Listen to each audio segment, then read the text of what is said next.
जब तकरीर करते हैं उस वक्त आप लोग बहुत हौसला देते हैं, दाद देते हैं, लेकिन जब सलाम किया जाता है तो कुछ लोग वालेकुम सलाम करते हैं और कुछ लोग चेहरा देखते हैं।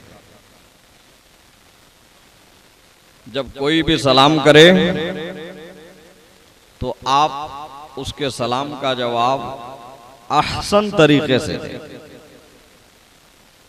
न दर्द मांगा है न दवा मांगी है, मैंने तो सिर्फ दुआ के बदले दुआ मांगी है। अस्सलामु अलैकुम व रहमतुल्लाहि व बरकातुहू। ये देखिए जिंदा दिल वाला सलाम और जिंदा दिल वाला ही जवाब हुआ।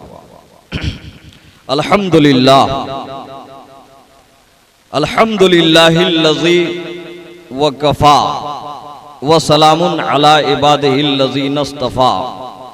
अम्मा बाद फ़अऊज़ु बिल्लाहि मिनश शैतानिर रजीम। बिस्मिल्लाहिर रहमानिर रहीम।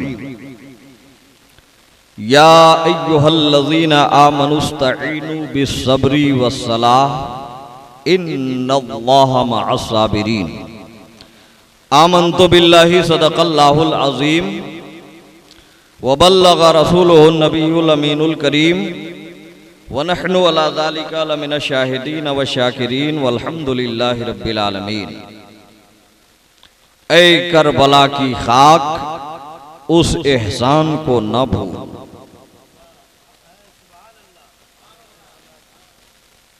आज थोड़ा सा आपको धीरज रखना। सुभान अल्लाह, सुभान अल्लाह। आज आपके अंदर थोड़ी सी इस्तिकामत होनी चाहिए, इसलिए कि जिस दिन से हाजिर हुआ हूं उस दिन से हजरतैन का करम है कि रोज मौका दे रहे हैं, लेकिन तमहीद ही में तकरीर खत्म हो जा रही है। लेकिन आज थोड़ा सा आपको धीरज रखना होगा। थोड़ी देर आप सुनने का मिजाज पैदा करेंगे इंशाअल्लाहुल अज़ीज़। आज कुछ बयान होगा। सुभान अल्लाह। ऐसे तो अगर वसूल के हिसाब से देखें तो उस्ताद गिरामी ये हमारे बुनियादी उस्ताद हैं। क्या हुआ बाबू, आप लोग जरा चुपचाप बैठिएगा कि बैठने का कितना पैसा लीजिएगा। हजरत सलीम साहब क़िबला, हजरत हाफिज वकारी सलीमुद्दीन साहब क़िबला हमारे बुनियादी उस्ताद हैं। 4 पारा हजरत ने हमको हिफ्ज़ करवाया है और उस 4 पारे की कैफियत ये है कि चांद देखने के बाद भी हमको उसको ज्यादा रटने की जरूरत नहीं पड़ती है। जिस दिन चांद दिखता है उसी दिन मगरिब के बाद हम सुना देते हैं, ऐशा के बाद तरावी सुना लेते हैं। तो हजरत ने खुलकर खिताब कर दिया। अब खिताब की ज्यादा जरूरत नहीं थी, लेकिन इन्हीं लोगों की दुआएं हैं और ये दोनों हजरत जब रहते हैं तो हम गदगद होकर के बोलते हैं। और आज हजरत आप लोग दुआ दीजिएगा, आज थोड़ा सा बोलना है, 40 मिनट कम से कम आपको सुनना पड़ेगा।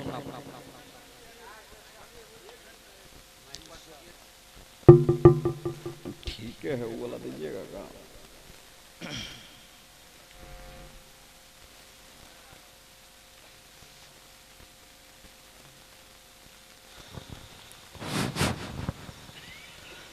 ऐ करबला की खाक उस एहसान को न भूल। ऐ करबला की खाक, कहिए जरा मचल के,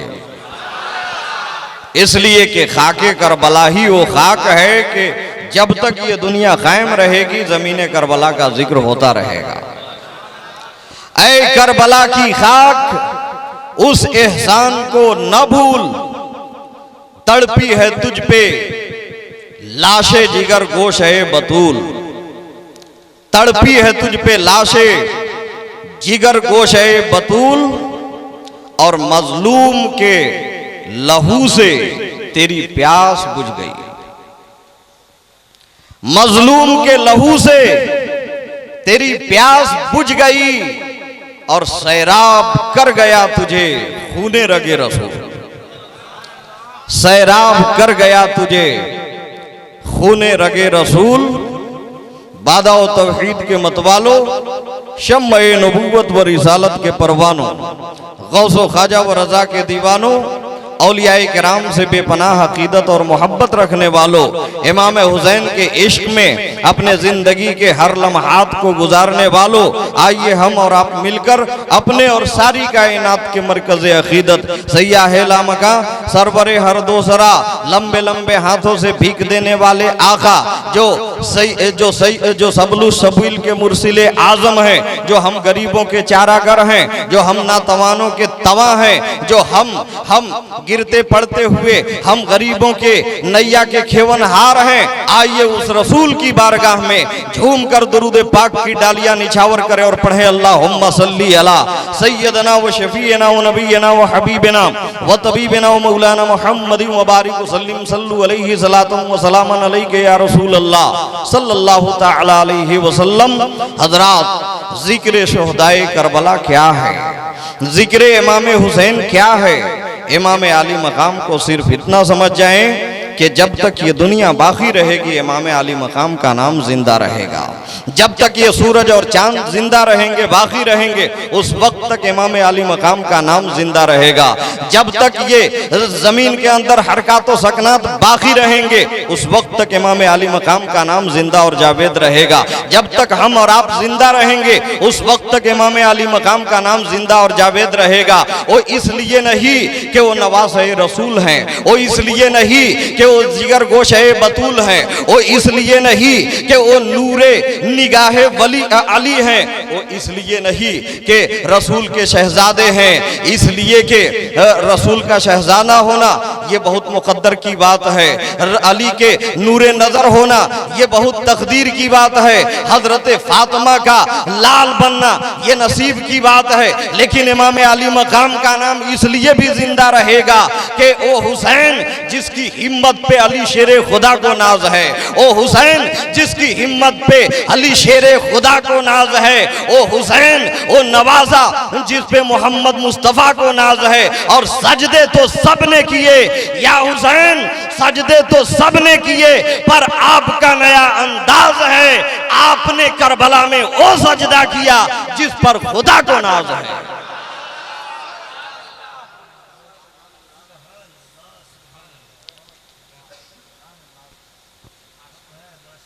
हजरत ने अपने तकरीर के दौरान फरमाया कि आज माहौल बड़ा पुरफतन हो गया है, और यकीनन हो गया है। आज इतना जात पात बढ़ गया नूर मोहम्मद चचा कि इधर हम लोग देहात में रहते हैं, समझ में नहीं आता है, बाहर में जाइएगा तो बहुत ज्यादा। अगर हरा है तो ये मुसलमान का है, लाल है तो हमारा है, सब्जी तरकारी को भी आज बदल दिया गया है, ये हरा है तो तुम ले लो और लाल है तो हमको दे दो। तो मैं कहना चाहूंगा कि अगर हरा हरा सब मुसलमान ले लेंगे तो तुम्हारे पास क्या बचेगा? थोड़ा टमाटर बचेगा और गाजर बचेगा।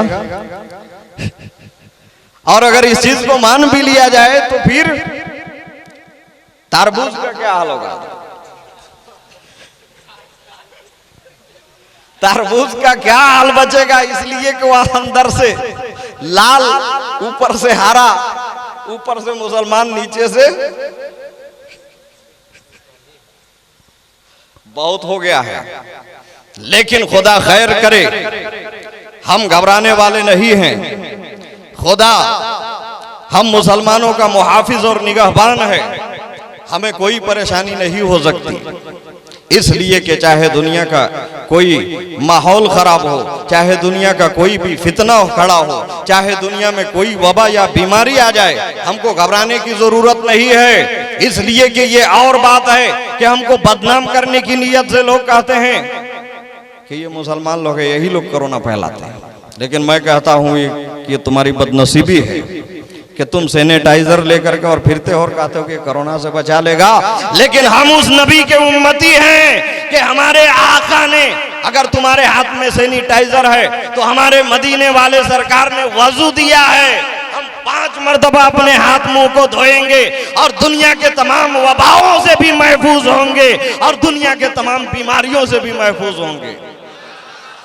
तुम अल्कोहल मार करके फिरते रहो और इसी गुमान में रहो कि हम महफूज हैं, हमको कुछ नहीं होगा। हम वजू करेंगे और दुनिया में भी आबाद रहेंगे, आखिरत में भी आबाद रहेंगे, और बरकतें भी मिलेगी, रहमतें भी मिलेंगी, आज़ादी भी मिलेगी, सब कुछ मिलेगा। तो मैं अर्ज ये कर रहा था कि इमाम आली मकाम का नाम जब तक ये दुनिया बाकी रहेगी उस वक्त तक जिंदा रहेगा। कल ही मैंने तज़किरे हुसैन को छेड़ दिया था, लेकिन वक्त में इतनी गुंजाइश नहीं थी, इसलिए कुछ बयान नहीं हो सका था। आइए आज उस नवासे रसूल, उस जिगर गोशे बतूल का आज बयान होगा। आपको समाअत करनी है, दिल और जिगर को, अपने कल्ब को, अपने जहन को, अपने दिमाग को मुतवज्जह करें कि ओ इमाम आली मकाम, ओ सैयदुल शुहदा, ओ करबला का मुसाफिर, ओ फातिमा का दिल का चैन, ओ अली का दिल का करार, आपकी क्या है शान। सरकार सल्लल्लाहु अलैहि वसल्लम जब हजरत अली पैदा हुए तो सरकार सल्लल्लाहु अलैहि, हजरत इमाम हुसैन पैदा हुए तो सरकार तशरीफ ले गए। सरकार सल्लल्लाहु अलैहि वसल्लम ने इमाम हुसैन के कान में आजान दी, और आजान देने के बाद निगाहों ही निगाहों में नाना और नवासा के दरमियान कुछ गुफ्तगू हो गई।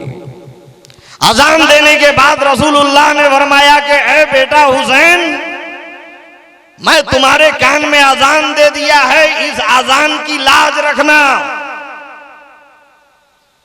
तो इमाम आली मकाम ने नजरों ही नजरों से इसका जवाब भी दे दिया कि ए नाना, यकीनन इसका लाज रखूंगा, इसलिए कि मैं जानता हूं कि अगर जबान मुस्तफा की है तो कान हुसैन का है। नाना, इस अजान की लाज रखूंगा।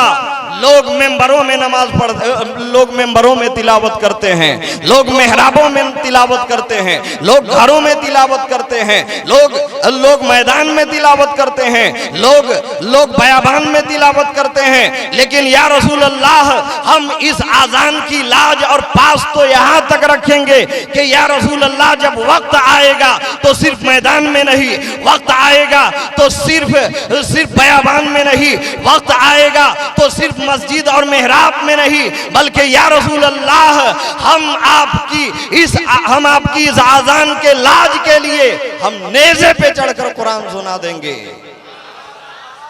हम नेज़े पे खड़े होकर के, नेज़े के नोक पे चढ़ करके कुरान सुना देंगे और दुनिया को ये बता देंगे कि इमाम आली मकाम को जितना रसूलुल्लाह ने समझाया, इमाम हुसैन समझ चुके हैं। जितना रसूलुल्लाह ने सिखाया, इमाम आली मकाम सीख चुके हैं। जितना इमाम आली मकाम को रसूलुल्लाह ने तरबियत फरमाई, इमाम आली मकाम ने नेज़े पे कुरान सुनाकर ये दुनिया इंसानियत को पैगाम दे दिया। मेरे दोस्तों और बुजुर्गों, जब इमाम आली मकाम पैदा हुए तो हजरत अली फरमाते हैं, ठीक है ना, हजरत अली फरमाते हैं, अब बड़ा बढ़िया लग रहा है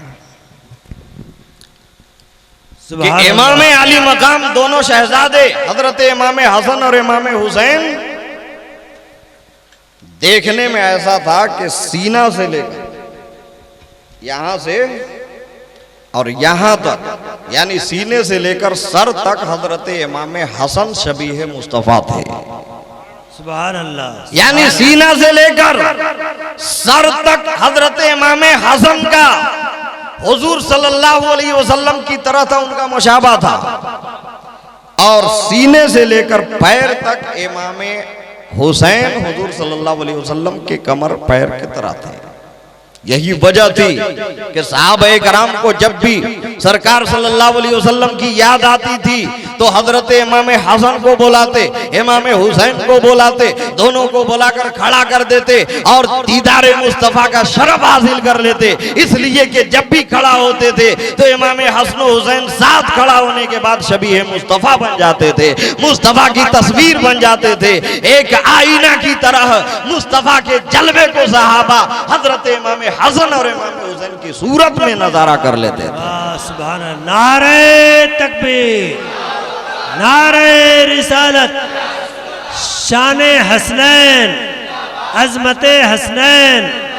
सुभान अल्लाह, सुभान अल्लाह। यही वजह थी कि अंबिया कराम 1,24,000 या 2,24,000 कमों बेश जितने भी इस खाकदानी की पे तशरीफ लाए, उनमें कुछ लोगों ने मौत पाई,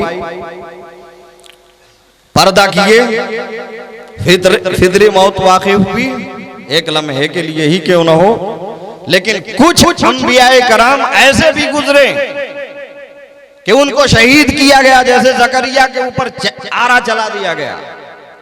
तो सरकार सल्लल्लाहु अलैहि वसल्लम की भी जब मौत वाक़ई हुई, सरकार भी जब पर्दा फरमाए, तो सरकार सल्लल्लाहु अलैहि वसल्लम भी शहादत से पर्दा नहीं फरमाए, उनको कत्ल नहीं किया गया। सरकार सल्लल्लाहु अलैहि वसल्लम के ऊपर भी कुल्लु नफ्सिन ज़ाइक़तुल मौत का जो एक आन के लिए, एक लम्हे के लिए कानून लगा, तो सरकार सल्लल्लाहु अलैहि वसल्लम के फितरी मौत वाक़ई हुई। सरकार सल्लल्लाहु अलैहि वसल्लम एक लम्हे के लिए जब पर्दा फरमाए, तो उनकी भी पर्दा फरमाने का अंदाज इसी तरह से, वो शहीद नहीं हुए। लेकिन हजरत इमाम हसन और इमाम हुसैन की शहादत में, चूंकि वो शबीह पैगंबर थे, आईने मुस्तफा थे, तस्वीर मुस्तफा थे, सीना से लेकर सर तक इमाम हसन सरकार की तरह और सीना से लेकर पैर तक इमाम हुसैन सरकार की तरह, तो सरकार ने बज़ाहिर शहादत का वो मकाम तो नहीं पाया जैसा कि आम अंबिया इकराम में से कुछ लोगों ने पाया। और सरकार का वजूद तो वो वजूद है कि एक ही वजूद में लाखों खूबियां मौजूद है, इसलिए कि अब मूसा का जुर्रत भी नबी के अंदर मौजूद था, हजरत ईसा का कमाल भी नबी के अंदर मौजूद था, हजरत जकरिया की शहादत भी, हजरत जकरिया की हिम्मत भी हमारे आका के अंदर मौजूद थी। लेकिन शहादत सरकार नहीं पाए, तो उस शरफ को कैसे हासिल किया जाए।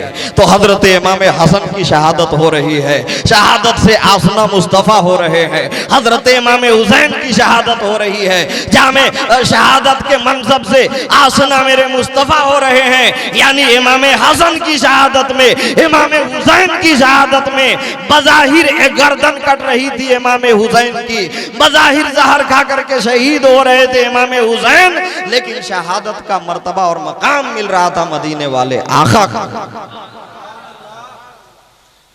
अब मैंने शहादत की बात कहते कहते सरकार सल्लल्लाहु अलैहि वसल्लम की वफात की भी बात कह दिया, तो इसका भी खुलासा होना चाहिए। नहीं तो सुबह में कहेंगे कि मौलाना साहब, वो हाफिज साहब जो बड़ा नालिमुद्दीन हाजी साहब के लिखा, वो कहले बड़न के सरकार को मौत हो गई। होता है बात तिश्ना रह जाए, अगर बात अधूरी रह जाए तो लोग गलतफहमी का शिकार होते हैं। लेकिन आइए मैं इस तिश्ना को भी दूर कर दूं कि सरकार सल्लल्लाहु अलैहि वसल्लम को भी बज़ाहिर मौत आई है, लेकिन एक आन के लिए सरकार भी पैदा फरमाए हैं, एक लम्हे के लिए। उसके बाद रूह मुस्तफ़ा नबी के जिस्म अतहर में फिर दाखिल। इस बात को अगर आप किताब में ढूंढेंगे तो नहीं मिलेगा, ये उर्फा की किताब और सूफिया की किताब में मिलेगा। इसलिए कि सरकार की जब वफात हो गई, अल्लाह के हुक्म से अल्लाह का फरिश्ता 70,000 फरिश्तों के दरूदो सलाम के साथ सरकार की बारगाह में फरिश्ता इजाजत लेने आया। या रसूल अल्लाह, मैं मलिकुल मौत आपकी रूह निकालने के लिए आया हूं, अगर आपकी इजाजत हो। हजरत ये ज़िम्नन शहादत की महफिल में कभी कभी नबी का तज़किरा भी होना चाहिए, कभी कभी सहाबा का तज़किरा भी हो जाना चाहिए, इसलिए कि शियों का तरीका है कि वो सिर्फ मदहे अहले बैत ही करते हैं और दीगर सहाबा को गालियां देते हैं। लेकिन ये हम सुन्नियों का मुक़द्दर है कि हम नबी को भी मानते हैं, हम अबू बकर सिद्दीक को भी मानते हैं, हम उस्मान ज़ुन्नूरैन को भी मानते हैं, हम अली मुर्तज़ा को भी मानते हैं, और हम सैयदु इमाम अली मकाम के भी मानने वाले हैं। तो हम नबी का भी तज़किरा करते हैं, सहाबी का भी तज़किरा करते हैं, औलिया का भी तज़किरा करते हैं, अदखिया का भी तज़किरा करते हैं, सालेहीन का भी तज़किरा कर देते हैं, ताकि इम्तियाज और फर्क हो जाए कि ऐ राफ़िज़ियों, ऐ वक्त के और दुनिया के शियों, तुम्हें ये ढकोसला और बेबुनियाद तुम्हारी मोहब्बत इमाम अली मकाम के नाम की तुमको मुबारक, और तमाम सहाबा अहले बैत की मोहब्बत हम सुन्नियों को मुबारक। तो नबी करीम सल्लल्लाहु अलैहि वसल्लम की बारगाह में इजराइल 70,000 फरिश्तों के झूम और झुरमुट के साथ दरूदो सलाम के विरद के साथ सरकार की बारगाह में तशरीफ लाए। ओरफा कहते हैं कि इजराइल अलैहिस्सलाम आए, दस्तक दी, कहा या रसूल अल्लाह। सरकार ने फरमाया कौन? कहा कि हजरत इजराइल मलिकुल मौत, अगर इजाजत हो तो अंदर आऊं, वरना अगर इजाजत नहीं। सरकार का मकाम देखिए कि मलिकुल मौत इजाजत ले रहा है। अगर इजाजत हो तो अंदर आऊं, अगर इजाजत नहीं तो फिर वापस भी जा सकता हूं। सरकार ने फरमाया अगर अल्लाह का हुक्म है तो इसमें तामुल की कोई गुंजाइश नहीं। ऐ इजराइल आ जाओ, तुम्हें जिस बात का हुक्म मिला है रब की तरफ से वो कर लो। तो इजराइल अलैहिस्सलाम हमारे आका के हुक्म से, उनकी इजाजत से रूह मुस्तफा को अदब व एहतराम के साथ निकाल लिया। सरकार की वफात हो गई।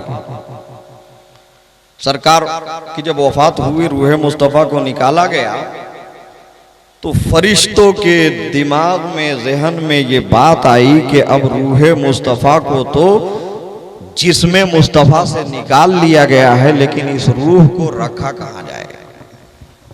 हजरत दुआ चाहता हूं, रूह मुस्तफा को जिस्म मुस्तफा से निकाल तो लिए, लेकिन उनके दिमाग पे ये बात आई कि अब इसको रखा कहां जाए। इसलिए कि उस जिस्म मुस्तफा से अगर बेहतर कोई जगह मिले तो वहां रख दिया जाए। फरिश्तों ने सोचा कि काबे के छत के ऊपर रख दिया जाए, ताकि सब हाजी आएंगे, तवाफ करेंगे और ज़ियारत होगी, सबको सवाब मिलेगा और ताजीम, रूह मुस्तफा की ताजीम भी होगी। तो फरिश्तों में से किसी ने कहा कि नहीं, सरकार की जात तो वो जात है कि इसी खाने काबा में 360 जब बूत नस्ब किए गए थे, तो सरकार ने अपने कदमों से चल चल कर इसी खाने काबा को पामाल करके, यानी हर तरफ अपने पैरों से चल करके हुजूर सल्लल्लाहु अलैहि वसल्लम ने इस खाने काबा के बूत को निकाल करके खाने काबा को बूतों की निजासत से निजात दिलाया है। यह अच्छी जगह नहीं है, यहाँ रूह मुस्तफा न रखा जाए। फरिश्तों ने सोचा कि जन्नत में रख देना चाहिए। ओरफा कहते हैं, ओरफा गोयन ओरफा कहते हैं, और ओरफा जो देखते हैं वो दिल की निगाह से देखते हैं। ओरफा कहते हैं कि फिर उस रूह मुस्तफा को फरिश्तों ने सोचा कि जन्नत में रख दिया जाए। जन्नत में लेकर के गए, फिर ख्याल आया कि मेराज वाली रात, रहमत की बरसात, सरकार ने इस जन्नत को भी तो अपने कदमों से रौंद चुके हैं, इसलिए जहां सरकार के कदम पड़े हों वहां रूह मुस्तफा रखा जाए, ये ठीक नहीं है। फरिश्तों ने सोचा कि अर्श आज़म पे रख देना चाहिए, वो बहुत बढ़िया जगह है। तो फिर ख्याल आया कि सरकार तो यहां पे भी गुजरे हैं, तो कहां रखा जाए। फरिश्तों के दिलों में, जुबान पे ये ख्याल आया कि आखिर रखा कहां जाए। रूह मुस्तफा को निकाला तो जा चुका जिसमें मुस्तफा से, लेकिन कोई जगह नजर नहीं आती। इसीलिए सब फरिश्ते चले गए रब की बारगाह में, इल्तिजा करते हैं या अल्लाह, मैंने तेरे हुक्म से तेरे नबी की रूह पाक को निकाल तो लिया है, यानी रूह मुस्तफा को कल्बे मुस्तफा से निकाल तो लिया, लेकिन ऐ अल्लाह अब रखने की कोई जगह नजर नहीं आती। ऐ अल्लाह आखिर रूह मुस्तफा को रखा कहां जाए। तो अल्लाह की तरफ से जवाब आता है कि ऐ फरिश्तों, जब तुमने आसमानों जमीन का सैर कर लिया, हर तरफ ढूंढ लिया, तुमने अर्श को देख लिया, तुमने जन्नत को भी देख लिया, जब कोई जगह रखने की पसंद नहीं आती तो जाओ जाओ रूह मुस्तफा को फिर से जिस्म मुस्तफा ही में डाल दो। सुभान अल्लाह, सुभान अल्लाह। तो सरकार सल्लल्लाहु अलैहि वसल्लम भी कुल्लो नफ्सिन जायक़तुल मौत का जायका चखे हैं, लेकिन नारे तकबीर, जो लोग नारे रिसालत, हयातुन नबी, हयातुन नबी, सुभान अल्लाह, सुभान अल्लाह। लेकिन कुछ बदनसीब जो कहते हैं कि नबी माअज़ अल्लाह मरकर मिट्टी में मिल गए, वो बदनसीब हैं। इसलिए कि हमारे आका भी मौत का जलवा देखा है, लेकिन एक लम्हे के लिए। सरकार भी पर्दा फरमाए हैं, लेकिन एक लम्हे के लिए। इसलिए कि फरिश्तों को जाने में अगर हमको डाल्टनगंज जाना पड़े तो 1.5 घंटा लगता है, फरिश्तों को जन्नत के सैर करने में और फरिश्तों को अर्शे आज़म तक पहुंचने में, फरिश्तों को चाहे जितना भी दूर का मुसाफत क्यों न तय करना पड़े, उनको टाइम नहीं लगता, एक ही लम्हे में चले जाते हैं। तो सरकार ने भी उस जायके को चखा है, लेकिन एक आन के लिए, एक लम्हे के लिए, एक सेकंड के लिए, फिर रूहे मुस्तफा को जिसमें मुस्तफा ही में फेर दिया गया है। यही वजह है कि हम सुन्नियों का ये अकीदा भी है, ये ईमान भी है, हमारा दिल भी कुर्बान है, हमारी जान भी कुर्बान है कि मदीने वाले सुल्तान कल भी जिंदा थे, आज भी जिंदा है और सुबह क़यामत तक जिंदा रहेंगे। मेरे भाइयों, जब सरकार जिंदा है, जब अल्लाह का हबीब जिंदा है, तो फिर करबला का शहीद कैसे मुर्दा होगा? इसलिए कि खुदा का हबीब जिंदा है तो उसी का नवाजा करबला का शहीद भी जिंदा है। इसलिए कि हम जिंदा हैं और अपने जिंदों की यादें मना रहे हैं। तो फिर ये सवाल एक पैदा हो गया हजरत कि जब नबी जिंदा, नबी के नवासे रसूल जिंदा, तो उस जिंदा नवासे का मातम कैसा? इस्लाह जरूरी है, इसलिए कि खाली फजीलत सुनिएगा तो जो उसके नफी है, जो उसके काट है, उसको कौन सुनेगा? इस्लाह भी जरूरी है। इसलिए कि जैसा कि आपको अगर अल्लाह ताला हम सुनियों को सब बीमारी से महफूज रखे, लेकिन अगर किसी को शुगर हो जाए तो शुगर के सिर्फ दवाई खाने से आप बचेंगे? इतना भी अगर दवाई खाएंगे अलाउ भैया, और 250 ग्राम अगर चीनी खा लेंगे तो आपकी दवाई का तमाम असर खत्म हो जाएगा। इसलिए कि एक बीमारी से बचने के लिए दवाई का इस्तेमाल भी जरूरी और परहेज भी जरूरी।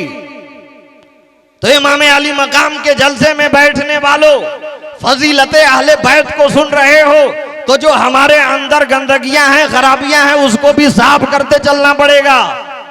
जब इमाम अली मकाम जिंदा हैं, हजरते हसनैन करीमैन जिंदा हैं, हजरते अली अकबर जिंदा हैं, अली असगर जिंदा हैं, कासिम जिंदा हैं, औनो मोहम्मद जिंदा हैं, मुस्लिम बिन अकील जिंदा है, बरादरान मुस्लिम बिन अकील भी जिंदा हैं, तो फिर उस हुसैन के या उस रुफ़क़ाए हुसैन के नाम पे मातम कैसा?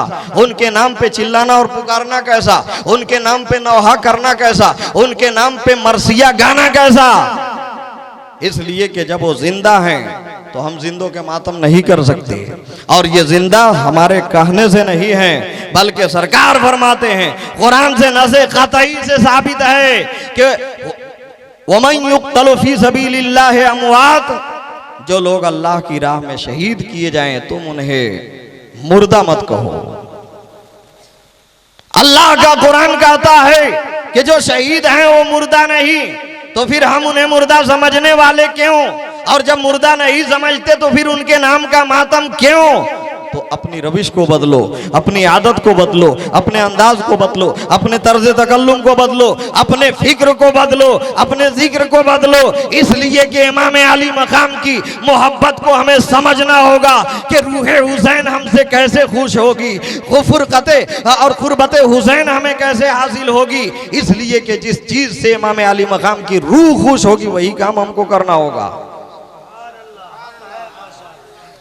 वरना जिस अमल से, जिस किरदार से, हमारे जिस अंदाज से अगर रूहे हुसैन को तकलीफ पहुंचती होगी तो फिर वो काम करेंगे और हम दावा करेंगे हम पक्के हुसैनी हैं, तो ये हमारा दावा बातिल होगा। ये ऐसा हो जाएगा कि रेत के ऊपर घर बनाने की तरह हो जाएगा। अगर कोई बालू के ऊपर घर बनाएगा तो उसका घर कितना देर तक टिकेगा? थोड़ा सा पानी का झोंका आएगा तो सब बह करके चला जाएगा। तो इमाम अली मकाम से अगर आप सच्चे अकीदत और मोहब्बत करने वाले हैं तो उनकी मोहब्बत को समझने की कोशिश करो कि हम अगर मुहिब्बे अहले बैत हैं तो उनकी रूह हमसे कैसे खुश होगी, उनकी रूह हमसे कैसे राजी होगी, इमाम आली मकाम हमसे कैसे राजी होंगे। उनकी रजा को पहचानना होगा तो उनकी रजा हमें कैसे हासिल होगी? तिलावत से होगी, जिक्र से होगी, इबादत से होगी, झूठ से बचने से होगी, गीबत करने से होगी। इसलिए कि इमाम आली मकाम सिर्फ गर्दन कटाने करबला नहीं गए थे, बल्कि यही पैगाम देने के लिए करबला गए थे। उसमें तमाम चीजें शामिल थी, झूठ से इज्तिनाब भी शामिल था और बदगोई से बचने का तरगीब भी शामिल था। यानी एक जाते हुसैन में, एक शहादत हुसैन में तमाम फितनों की कुर्बानी थी, तमाम फितनों की बर्बादी थी और तमाम वो खूबियों की बका थी जो इमाम आली मकाम ने करबला के मैदान में दिया। मेरे दोस्तों और बुजुर्गों, इमाम आली मकाम की अजमत को समझिए कि इमाम आली मकाम अहले बैत अतहार, उनकी जात, उनका मकाम, उनकी शान क्या है।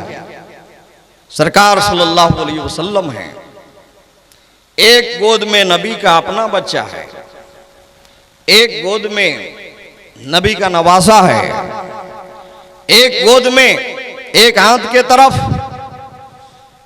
सरकार का बच्चा, दूसरे हाथ की तरफ सरकार के बेटी का बच्चा।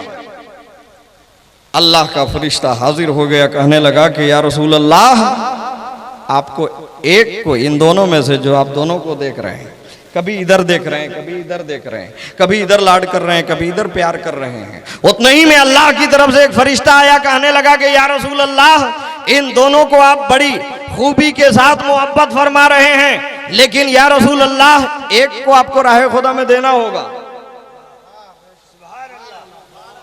या रसूल अल्लाह, एक की मौत वाक़ई करानी होगी और एक ही को आपको बचाना होगा। अगर हमारे आपके जैसा कोई होता तो अपने जिगर के टुकड़े को गले से लगा देता और उसके बाद बेटी के बेटे को छोड़ देता। लेकिन जब अल्लाह का फरिश्ता आया और अल्लाह की तरफ से पैगाम और सलाम लाया और कहने लगा कि इन दोनों से आप बड़ी मोहब्बत कर रहे हैं, एक आपका अपना बच्चा है, एक आपके बेटी का बच्चा है, एक नवासा है और एक बेटा है, लेकिन इन दोनों में से चुनाव आपको करना है, एक ही को रखना होगा, एक को मौत वाक़ई होगी। तो उस वक्त क्या करते आप लोग?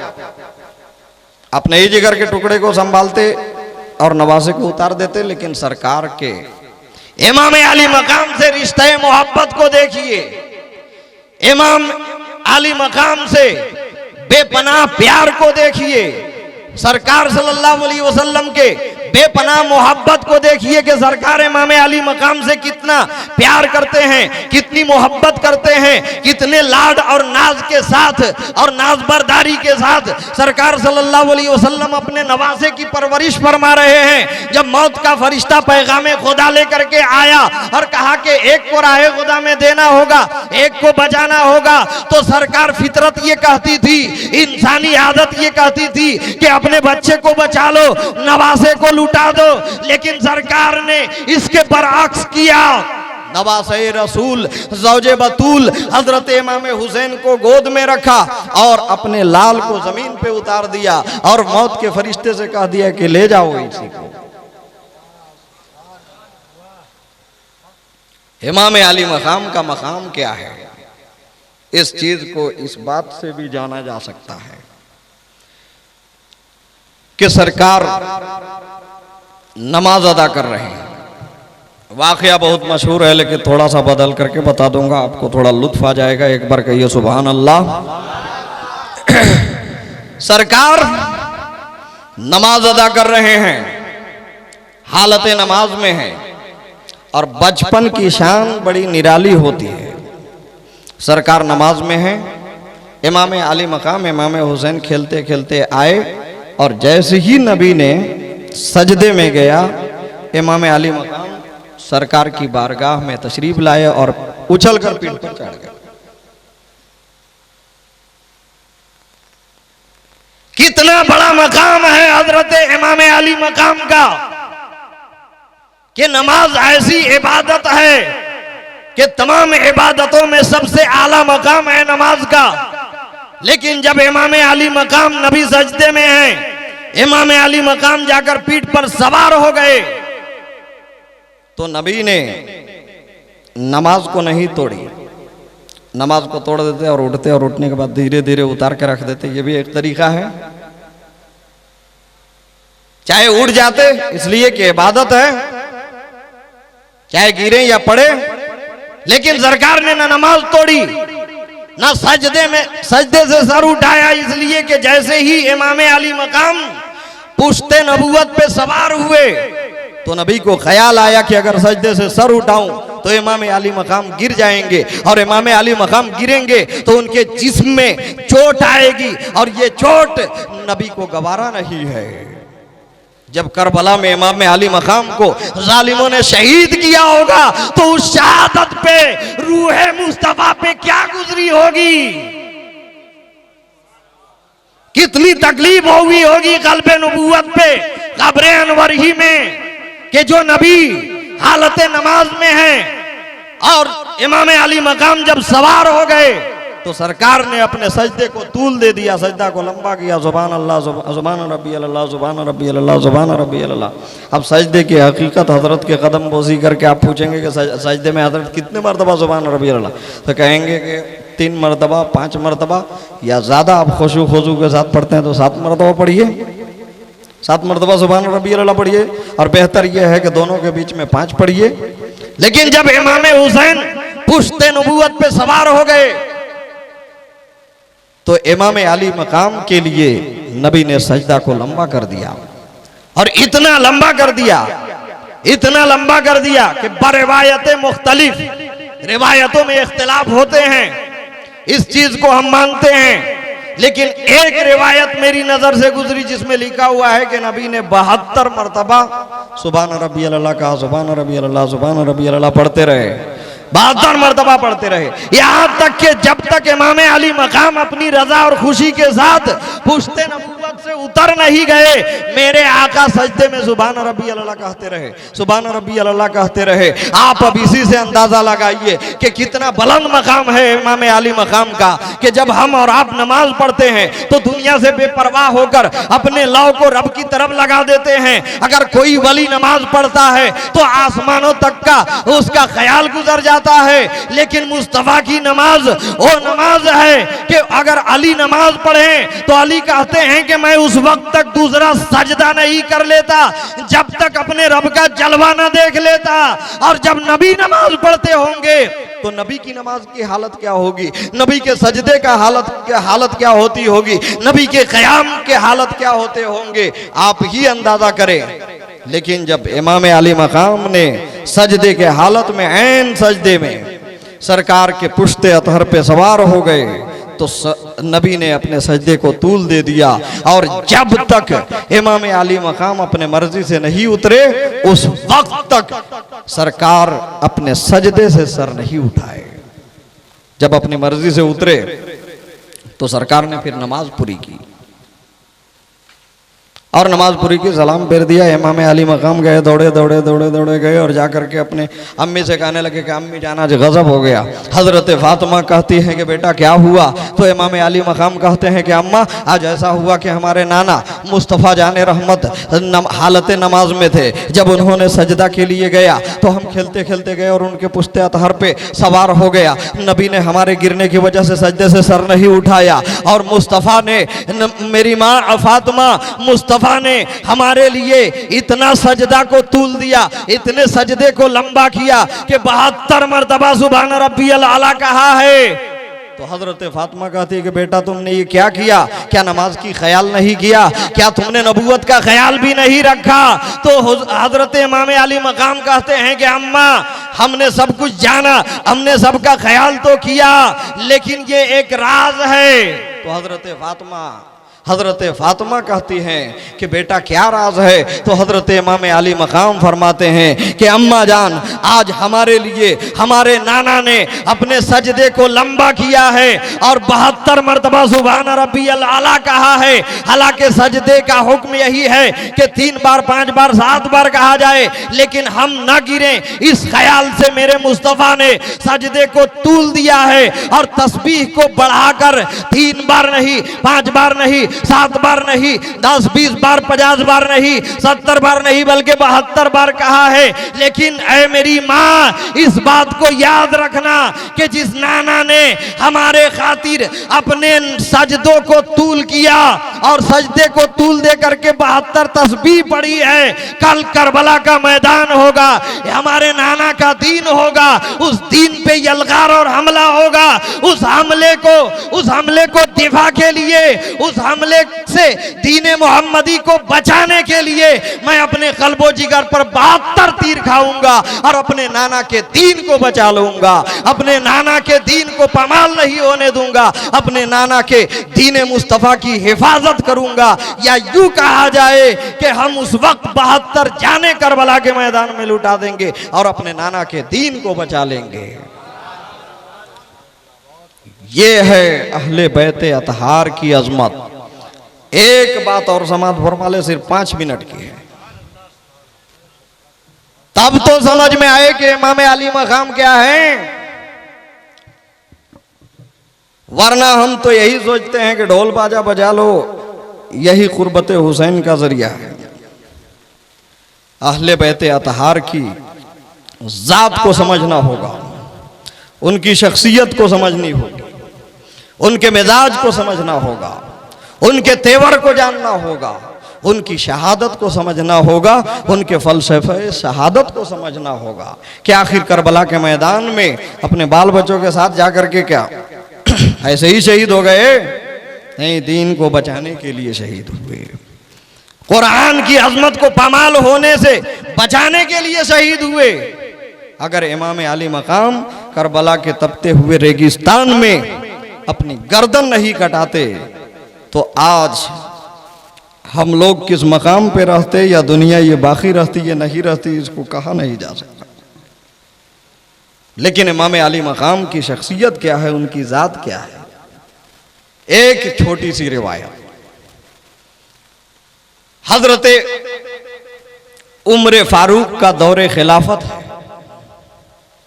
अमीर इल मोमिनीन और मुसलमानों के खलीफा हजरत उम्र फारूक हैं। उन्हीं के दौर की ये छोटी सी बात है, छोटा सा वाकया है। खिलाफत के मेंबर पे उम्र फारूक जलवाबार हैं।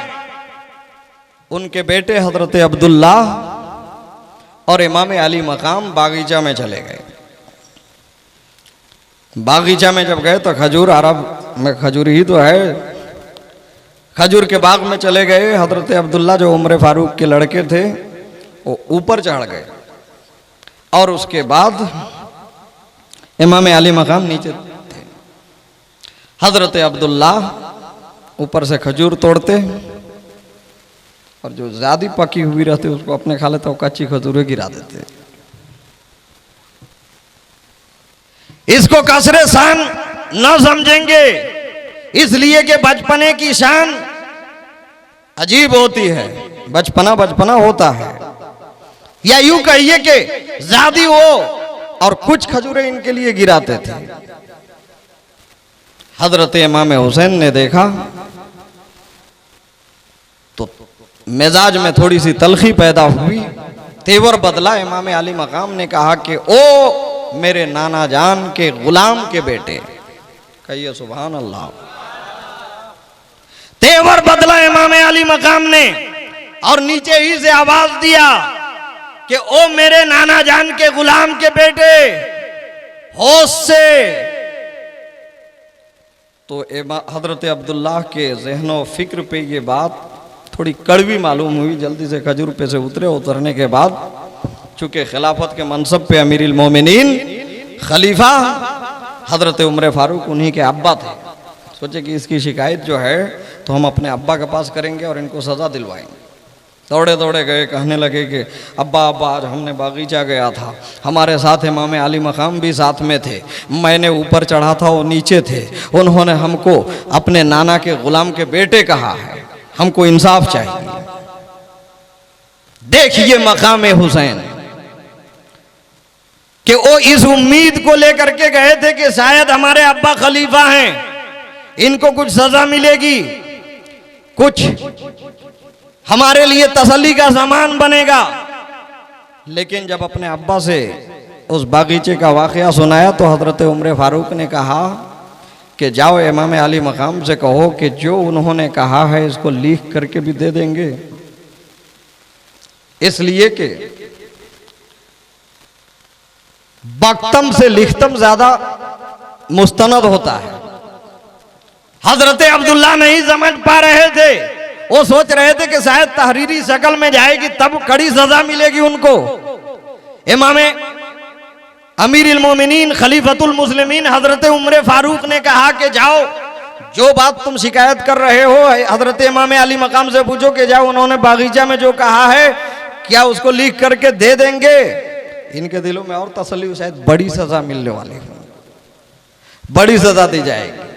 गए जाकर के कहे कि जो आपने वहां कहा कि हमारे नाना जान के गुलाम के बेटे, क्या आप इसको लिख के देंगे?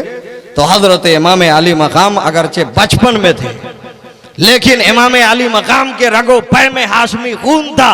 कहा कि इसमें क्या तामुल, जो मैंने कह दिया सो कह दिया, लिख के कहो चाहे जहां कहो, हम इसके लिए देने के लिए तैयार हैं। हजरत इमाम अली मकाम ने लिखा और लिख करके दे दिया। अब वो बड़ी तेजी के साथ दौड़ते दौड़ते सोचे कि शायद कोई सजा मिलेगी। हजरत उमर फारूक खिलाफत के मनसब पे जलवाबार हैं। हजरत अब्दुल्ला वो लिखी हुई चिट्ठी लेकर के गए और जाने के बाद ये उम्मीद लेकर के गए थे कि इमाम अली मकाम को हमारे अब्बा कुछ सजा देंगे। लेकिन जब वहाँ पहुँचे तो हजरत अमीरुल मोमिनीन खलीफतुल मुस्लिमीन फारूक आजम ने जब वो चिट्ठी को खोली और इमाम अली मकाम की तहरीर को देखा तो देखने के बाद पढ़ा और पढ़ने के बाद मुस्कुराया। मुस्कुराने के बाद उस तहरीर को अपनी आंखों से लगाया और लगाने के बाद मचल कर कहे तो यही कहे कि बेटा अपने मुकद्दर पे नाज करो, इसलिए कि जिस गुलामी को हम बरसों से झेल रहे थे उस पर तो एतबार नहीं था, लेकिन अब नवासे रसूल ने गुलामी की सनद दे दी है। अब गारंटी हो गया कि हम नबी के गुलाम हैं। तो इमाम अली मकाम की तहरीर, इमाम अली मकाम की ज़ात, उनकी शख्सियत, उनका बुलंद मकाम ऐसा मकाम है। यही वजह थी कि जब यजीद ने अपना शख्सी हुकूमत कायम किया था, बस अब ख़त्म हो रहा है। इमाम अली मकाम जब यजीद ने अपना शख्सी हुकूमत कायम किया और अपनी मादी ताकत को लेकर के और दमिश्क से उठा तो उसका टारगेट भी इमाम अली मकाम ही बने, इसलिए कि वो जानता था कि यही 4-5 शख्सियात हैं, हजरत इमाम अली मकाम और दूसरा हजरत अब्दुल्ला इब्ने उमर, हजरत अब्दुल्ला इब्ने जुबैर, हजरत अब्दुर्रहमान इब्ने अबू बकर। यही 4-5 शख्सियात थे जो यजीद के टारगेट पे आए। इसीलिए यजीद ने सबसे पहला काम किया खिलाफत और हुकूमत पे बैठने, खिलाफत ने हुकूमत पे बैठने के बाद, सल्तनत को कायम करने के बाद उसने सबसे पहला काम किया कि जाओ उन 4-5 से सबसे पहले मेरी बैअत लो। इसलिए कि वो जानता था कि अगर इमाम अली मकाम फातिमा का लाल मान लेगा तो फिर हमारी हुकूमत को कोई पामाल नहीं कर सकेगा, पूरी दुनिया मान जाएगी। लेकिन इमाम अली मकाम कैसे मानते? इसलिए कि जिनको गोद मिली थी तो नबी की गोद मिली थी, जिनको सोहबत मिली थी तो हजरत अली की सोहबत हासिल हुई थी, जिनको गुर्बत मिली थी तो फातिमा जहरा की गुर्बत मिली थी, जिनको दर मिला था और घर मिला था तो नबी और फातिमा का घर मिला था। वो हक और यजीद ना हक, वो हक और यजीद बातिल, एक हक बातिल को कैसे मान लेगा? यही वजह थी कि चाहे लाख कोशिश कर लिया उसने इमाम अली मकाम को मदीने में रहना दुश्वार किया। इमाम अली मकाम ने मदीना छोड़ दिया, फिर मक्का गए। मक्के में कूफियों ने बुलाने पे मजबूर किया। इमाम अली मकाम ने मक्का भी छोड़ दिए और राहे सफर को तय कर दिया। पानी उनके ऊपर बंद किया गया, उनकी राह रोकी गई, उनको वापस लौटने नहीं दिया गया। लेकिन इमाम अली मकाम इन तमाम सऊबतों को बर्दाश्त किया, भूख को बर्दाश्त किया, प्यास को बर्दाश्त किया, और उनके बाल बच्चे शहीद हो रहे थे। उन तमाम सऊबतों को, मुसीबतों को अपने कंधे पे उठा लिया और एक ताकत का पहाड़ और कूहे हिमालय बन करके और डटे रहे और यजीद के तमाम फितनों का जवाब देते रहे। मेरे दोस्तों और बुजुर्गों, ओ जात के जिनके लिए किसी कहने वालों ने क्या ही खूब कहा था कि आईने मशीयत का, ओ आईने मशीयत का ओ सनासा ऐसा, कहिए सुभान अल्लाह। आईने मशीयत का ओ सनासा ऐसा, जिनके कदमों में कौसर है वो प्यासा ऐसा। अगर इमाम अली मकाम दुआ कर देते तो नहरे फरात अपने रूह को बदल करके खेमे हुसैन में आ जाता, और नहरे फरात को छोड़िए, अगर इमाम अली मकाम या अली असगर ही अपने एड़ी को लगड़ देते तो वहां पर मेना में आबे जमजम के पास हजरत इस्माइल ने एड़ी लगड़ी थी, तो उनकी एड़ियों की लगड़ से आबे जमजम पैदा हुआ था। अगर करबला के मैदान में हजरत अली असगर अपनी एड़ी को रगड़ देते तो आबे जमजम ही नहीं बल्कि आबे कौसर निकल जाता था। तो आईने मशीयत का ओ सनासा ऐसा, कदमों में कौसर है लेकिन प्यासा ऐसा, क्यों न फख्र से झूमे मोहम्मद अरबी, क्यों न फख्र से झूमे मोहम्मद अरबी, बड़े तकदीर से मिलता है नवासा ऐसा।